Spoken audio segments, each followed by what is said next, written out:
Hello, everyone, and welcome back. We are very excited to kick off this Wednesday's Alpha Nooner with Darren Weiss, Verano president. Thanks for joining us, Darren. I know we were catching up a little bit earlier before we started the show in terms of the new year, everything, but would love to catch up with everyone else too.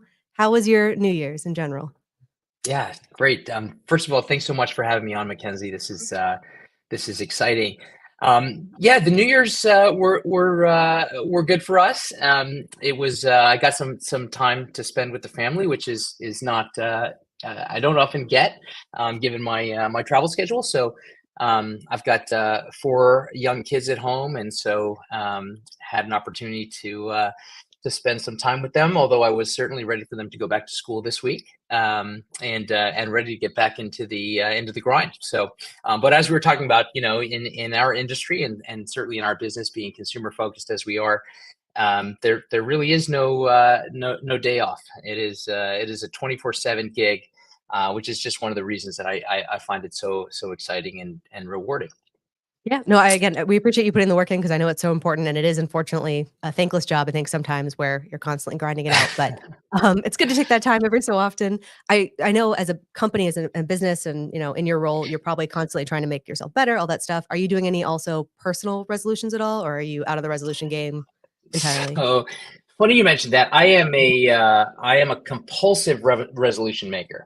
Love it. Not just on New Year's. I love to do hard things. I love to Mhm. make resolutions. I recently got into running, so I spend some time early in the morning getting a good jog in, getting some exercise, clearing my head in the morning. And so my Yeah. goal this year is to continue to do that. And I also am a big fan of reading, and so had started on a project a little over a year ago to read a biography of every U.S. president. So I would like to finish that this year if I've got time. We'll see. It's cool. Are you going chronologically in order from the oldest to newest or newest to oldest? Oldest to newest. Oldest to Okay. newest. All Yeah. right, very Yeah. cool. You might get yeah, if you go slow enough, you have to keep going continually because you'll be always 4 years behind, but that's fine. No worries. Yeah. That's Hopefully, I'm a awesome. little faster than that. But We'll see. yeah. Yeah. Yeah. Okay, that sounds good. Well, glad to hear it was so great in general. Would love to kind of talk a little bit about what 2024 holds for the cannabis industry, for Verano, of course. I will say before we jump straight into that, if anyone who's listening, thanks for being here. Appreciate it. I know it's starting a new year, so we appreciate you being here. But of course, if you guys have any questions or comments, you can always throw them in the chat. We take them on every platform now, which is very exciting. We used to not be able to take them on X, but now we can. So just with that out of the way, let's talk kind of high level 2024. What does it look like for cannabis? I feel like it's teed up to be pretty positive. Never, that's never a promise. But what's your sort of take on the year coming up? Yeah, I'm incredibly bullish about 2024, both in terms of what I see as the runway for the industry, and certainly and perhaps most particularly the runway for Verano. Industry wide, I think we are at a point, frankly, we've never been at before, as it relates to being on the precipice of federal liberalization of cannabis policy. Obviously, at the end of August, we got the news on the recommendation for reschedule. We the last couple of days of the year, we're seeing some good things coming out of the Biden White House in Yeah. terms of their commitment to at least continue talking about this issue. Some of the behind the scenes work has been very, very rewarding and gratifying in terms of, again, the direction and the sentiment around what we view as, very fundamental issues relating to personal liberty, and the freedom to live one's life as one deems fit. So as to when that happens, as to what that looks like, I'm sure we'll have an opportunity to get into it. But I've said before, and I'll say it again: the mere fact that we're having the conversation, the mere fact that we've got um, you know communiques coming out from the White House talking about cannabis, talking about the fact that no one should be in jail for using or possessing cannabis, is something that we have not had in over 100 years, if ever. And so this is incredibly exciting for the industry. It's incredibly exciting for us as one of the stewards of this industry and a participant in the space. So that's going to be super exciting. It's not going to be, in our view, a linear process. There will be ups and downs. We'll get good news, we'll get bad news. It's going to go back and forth. But again, the fact that we're having the conversation and able to engage at this level is incredibly meaningful. We're also very excited about our litigation efforts. It's been fairly widely reported that we are working and part of a working group and steering committee, and in fact are plaintiffs in a piece of litigation against the Department of Justice, really pushing the envelope as it relates to what we view again as a fundamental issue of personal liberty, and in this case, how the Commerce Clause is used in some cases as a weapon against state legal businesses, and the hundreds of thousands of employees who work in the space, and the millions of patients and customers who engage with the plant. And so we are very excited. We expect in the district court our case to be fully briefed this spring, and we'll be working that case through the courts. And again, being able to have a conversation at that level, and that's just about the industry in general. Obviously, there's lots of stuff in store for Verano, which I'm sure we'll get into as well. Yeah, that's fantastic. I think it's great to be able to take into your own hands. Again, like we've talked a lot about the DEA and the rescheduling. I know everyone is very much anticipating it, but doesn't know exactly when that could come through. I feel like communication has been somewhat limited, but like you're saying, there have been good signs where Biden's talking about, expanding the pardons and all of that. But I wish it were faster, sooner. I don't know. We'll see. But it's good to be able to kind of take into what you can and attach that. So that's fantastic. Is there anything that you're looking for beyond sort of the Biden stuff that gives you a sign that things would be moving forward? Or do you think it's just sort of a matter of time, the political situation, just with this year being an election year, kind of adding to the mix?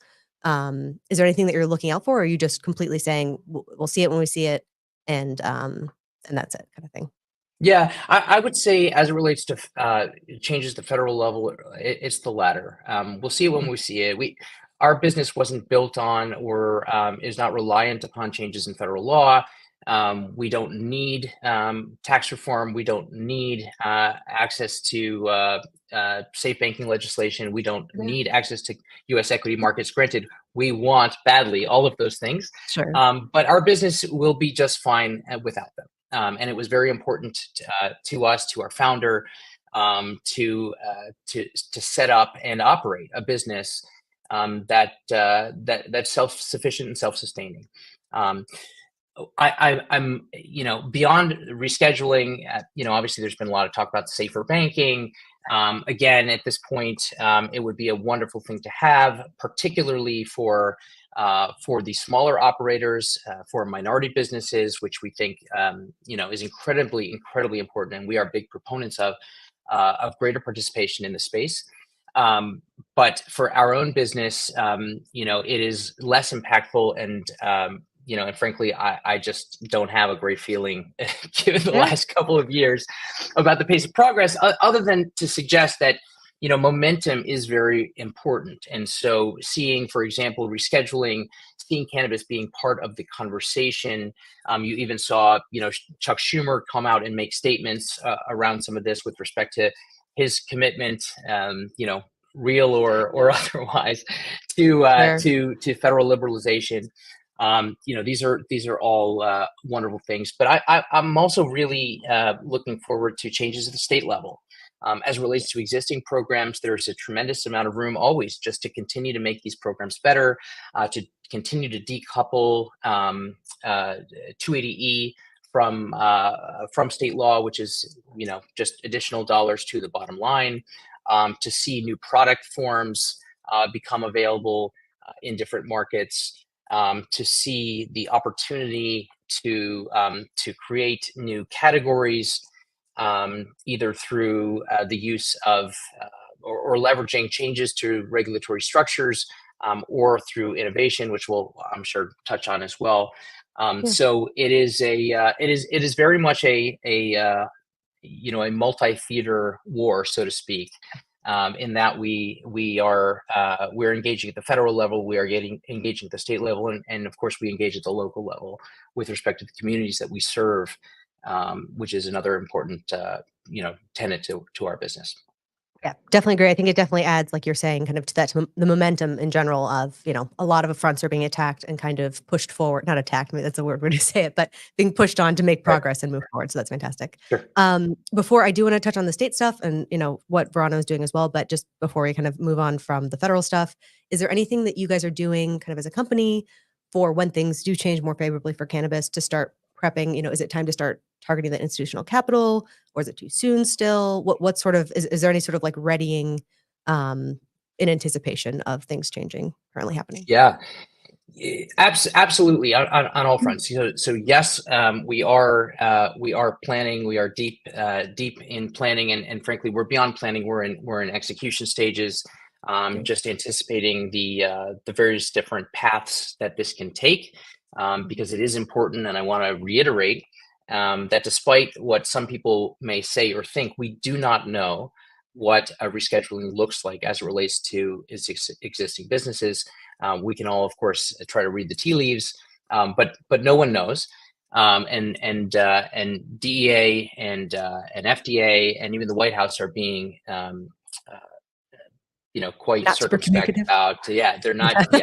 They're not broadcasting their direction, which actually I appreciate, just because it fuels different kinds of speculation. Very true. But in terms of the preparation, so yes, being able to engage with and have relationships with large institutions is incredibly important. We know, and we've got a very talented IR team who has worked outside of cannabis, and it's clear that some of these institutions could take years to develop enough comfort to take a position in a company. And so it's important that we have an opportunity to tell our story, to be able to communicate to the investor community and the analyst community how Verano is different, how we're not just a run-of-the-mill multi-state operator, which I'd love to talk about as well today. And so having those conversations is incredibly important. I would say in a certain sense, those conversations never stopped. But of course, following the explosion or implosion of safe banking at the end of 2022, there was a fair amount of reticence, frankly, to devote a lot of resources, at the institutional level, and we've seen that change. It's slow. But it is changing, following the August 31st or 30th announcement. So that's been very exciting.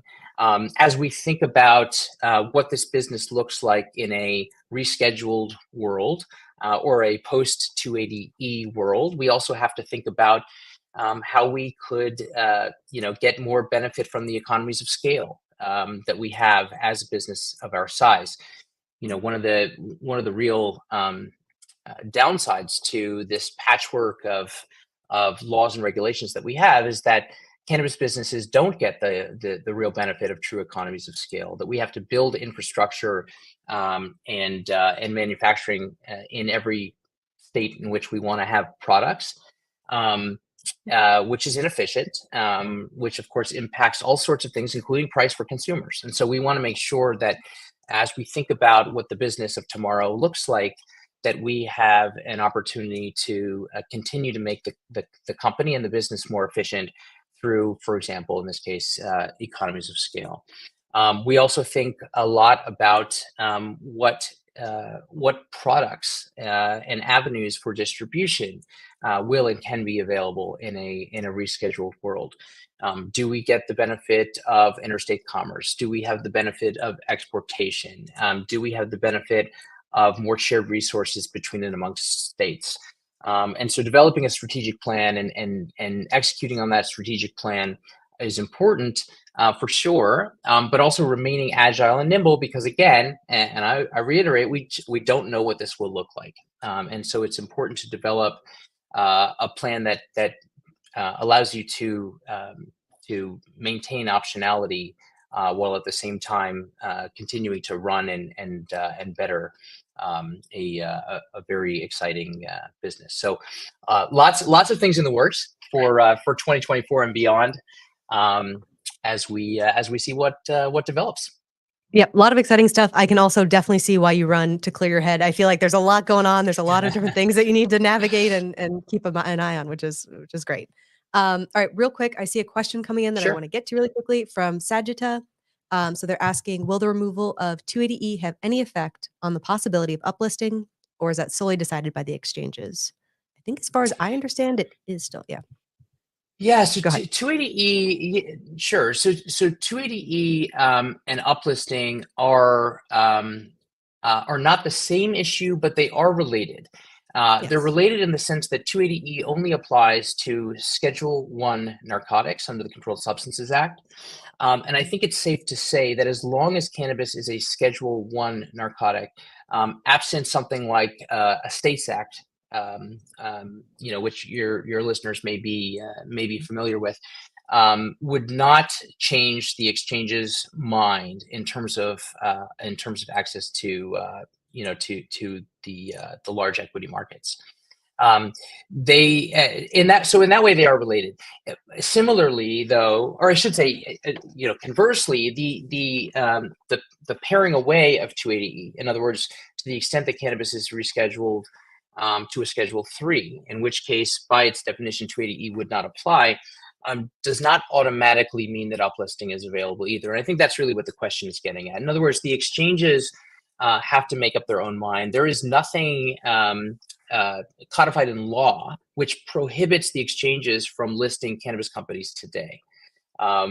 They have concerns over BSA and AML laws. They have concerns over some of the regulatory structures as relates to cannabis companies, but it's not codified in law. So it really is a decision as to risk reward.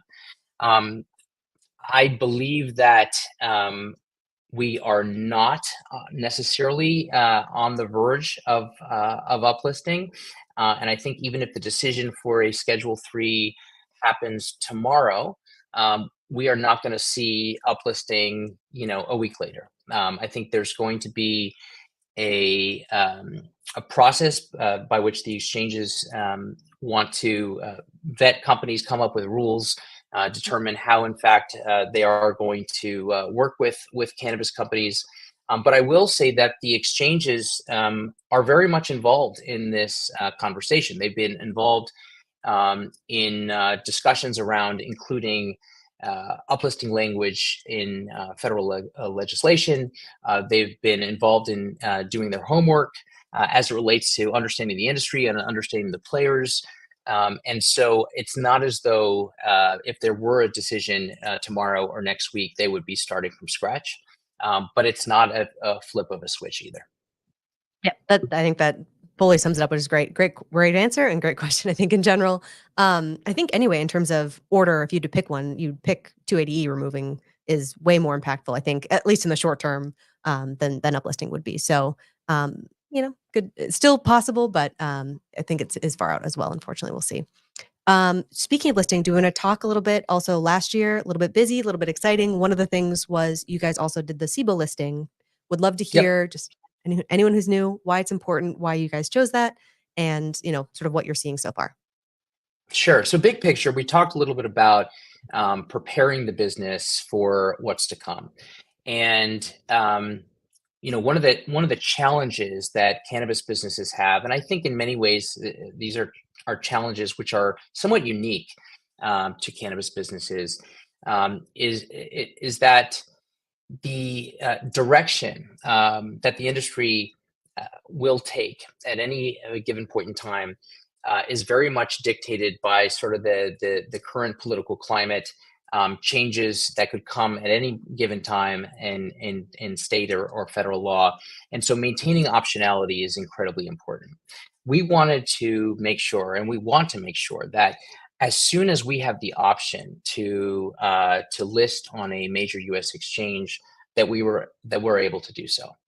And so it was important to us to look for an avenue that would give us the greatest flexibility in the near term, and the greatest, or I should say, most expeditious path in the less near term, in the midterm or long term. SIBO really checked all those boxes for us. Obviously, there was a lot of discussion last year about TSX and notably TerraSend and more recently Cureleaf had the opportunity to move their listings over to that exchange. We spent a fair amount of time both internally and with TSX talking about how and what that would look like for Verano. We ultimately determined that although it may solve some of those longer term problems, it would not help us in the near term, and in fact could be viewed in certain lights potentially value destructive.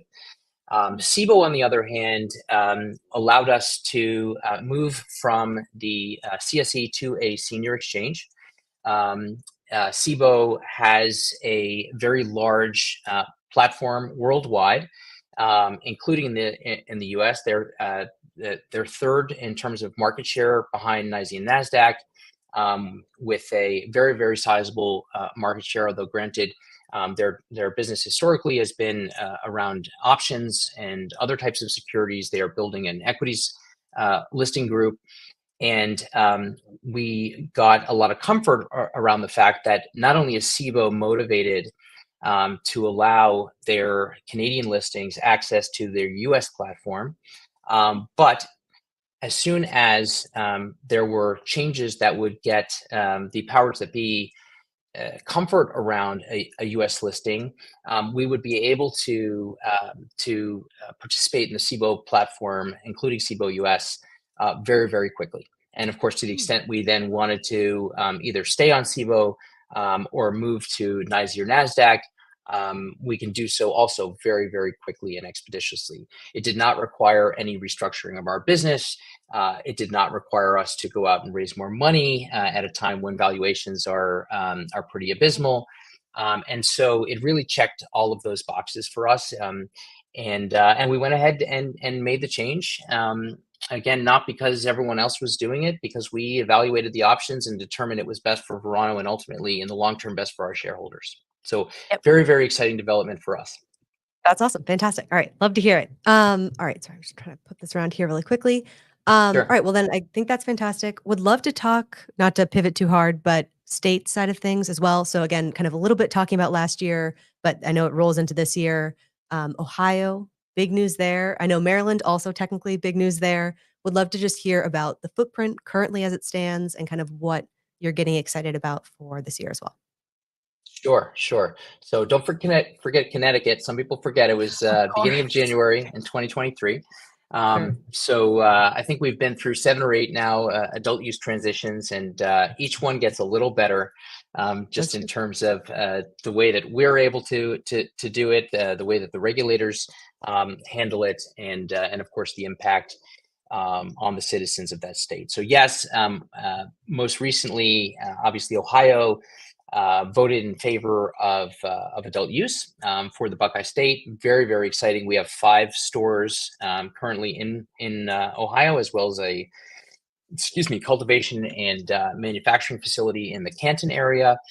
Very much looking forward to the opportunity to serve the adult use community in Ohio and continue, of course, to serving our patients as part of that program. Into this year, we are, of course, watching very closely what happens in Florida. We've got 70 plus stores across the state of Florida, the second largest footprint in the state. We've got large scale cultivation and manufacturing there as well. And so would love the opportunity to serve adult use consumers across Florida. As your listeners may know, there is a proposed ballot initiative. There was oral argument at the Supreme Court in the fall as to whether that ballot question would end up on the ballot in 2024, at the end of 2024. We're awaiting a decision from the Supreme Court, and of course expect to hear in the next couple of months. Whether it will happen now, I was going to say, yeah. Do you think if it gets on and it is on the ballot that it's likely to go through, or just sort of it's also kind of a coin flip? Any expectations there? Again, we don't know if it's going to be there yet, but Yeah. what's the sort of sentiment around Florida currently? Because it's hard to tell from Sure. here. Yeah, no, I'm very confident that if it ends up in the on the ballot, it will pass. Okay. Your listeners may know, and you may know, that Florida has a 60% threshold as opposed to a simple majority. So it is Mhm. definitely, a higher hill to climb. That being said, we obviously pay a lot of attention to polling.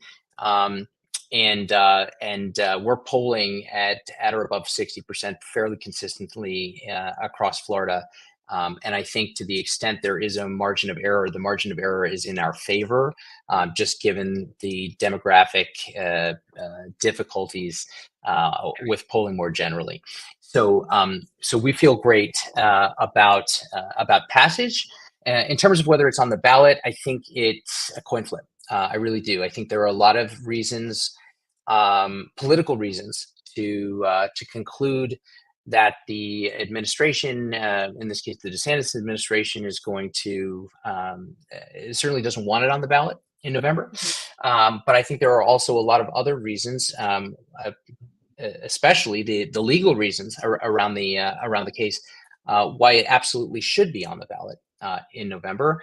And frankly, it's a bit of a head scratcher to me, why we don't want our citizens to decide how they want to live in a Yeah. particular state. And by the way, same issue in Ohio. When the state votes in favor of cannabis legalization, and then you have some in the state house who basically say, "Yeah, thanks, but we're going to ignore I, what you want." It just makes no sense to me.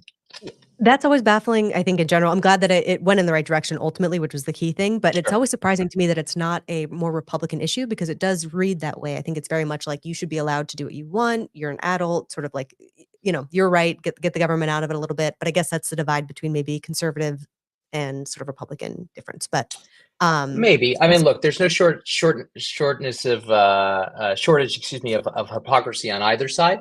of course. Ultimately, certainly being in this industry, and I just think in general, we have a more libertarian bend. Mhm. Um, we recognize that people want cannabis, and of course, if a state votes against it, they vote against it. The citizenry has spoken, but in states where they want it, um, for lots of reasons, we don't believe that the state should withhold. So, bit of a head scratcher for sure. Yeah.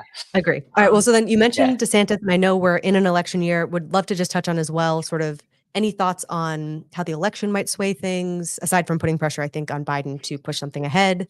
Any thoughts in terms of the candidates that we currently have? I know it seems kind of unclear, maybe where we're going in terms of who's actually going to be on the ballot for the presidential election, but any sort of thought on the overlay of that this year? Oh wow, that's dangerous territory. Sure. What I'll say is, I sort of to reiterate your point. I think that there's going to be um, uh, pressure, whether it's outward pressure, or pressure, internal pressure on the Biden administration to make some moves on cannabis. Recognizing that this is an issue that speaks to uh, actually the majority of Americans at this point. It does. Um, uh, what a President Trump or a President DeSantis or a President Haley or Christie would do with cannabis, right, is a different question. I think it's quite difficult to speculate. In many ways, um, uh, Donald Trump was a great president for cannabis. Other than the noise around the rescission of the Cole memo in the early days, for the most part, there was a maintenance of status quo, and so I think I, some I pardonings, I say think, that. right? I know Luke What's that? Scaramazzo with And Mission pardons. Green. That's I think right. there's some And pardon. I think and there was, pardons. it's positive. Yeah. Absolutely, absolutely. Weldon Angeles, Yeah, exactly. as a Of final course. pardon. Yeah, 100%. So I mentioned that to suggest that it's important. I think that folks understand that even though we hear sort of this partisan veneer as relates to Mhm. cannabis, in many ways this is a bipartisan issue. It's more bipartisan than I think people realize. It's frankly more generational than it is partisan. And of course, demographics generally move in our favor here. So so we feel very good about prospects, really, almost no matter who enters the White House in the next administration. And I'm not going to make any predictions as to who that will be. I think you handled it well. That was a tough question. Sorry to put you on the spot. I know politicians, Oh, fine. political stuff is always tough in general, but I think you're right. Again, it's sort of a wait and see game to some degree, but generally I think looking positive, which I think is kind of the theme for this year. It seems like, a lot of positive stuff, ready and waiting, but kind of it's the timing component of it that's been tough, but it seems like you guys are navigating super well given the information that we do have. All right. Well, I feel like we covered a ton. Would love to just hear any sort of final thoughts, any final things to leave people with, but I think we've covered a fantastic amount. It's been great. Yeah, sure. So this has been a lot of fun. I would love just to touch real quickly on what Verano is doing over the course of this year, and how we intend to continue to maintain our position as one of the leading cannabis companies in the country and in the world. And really, 2024 is a year for differentiation, innovation, and disruption for Verano. Many large companies in the space have built their companies, and for reasons that make a lot of sense, sort of by following the pack. And it's important as we think about value creation, not only over the near term, but over the long term, because we are building long-term value here. It's important that we are able to tell the world how we're different. And so we've got a number of things in the works, around brand and product development, around innovative business models, alternative lines of business, engaging in the arts and cannabis communities to really, be a more authentic contributor to the space. So we are very, very excited to share, some of the developments over the course of this year. This is going to be, it's going to be one for the record books. That's awesome. All right. Well, I will say, I know it's kind of an obvious one, but I think people are probably following along anyway. But if anyone's new and is not following along with the story and Verano in general, where's a good spot for them to kind of keep up to date? Twitter, X? Sure. Yeah, I mean, you can follow us on X. You can follow us on Instagram. You can, of course, look at our website for those who are more inclined or leaning towards the investor space. You can look at our investor site, which has our most recent investor deck, which gives you an overview of the business, some of the brand and product work that we've done. You can also take a look at some of the other lines of business that we've developed over the course of last year, including a clothing brand. Savvy Threads is the name of that company. So lots of information out there, and obviously, if you're looking for more, you should be able to know where to reach us. Very cool. All right. Well, we'll be definitely following along. Darren, thanks so much. Really appreciate it. Everyone, thanks for being here, and we'll catch you next time. Thanks so much. Thanks, Mackenzie. Before investing, carefully consider the investment objectives, risks, charges, and expenses found in the prospectus, available at advisorshares.com.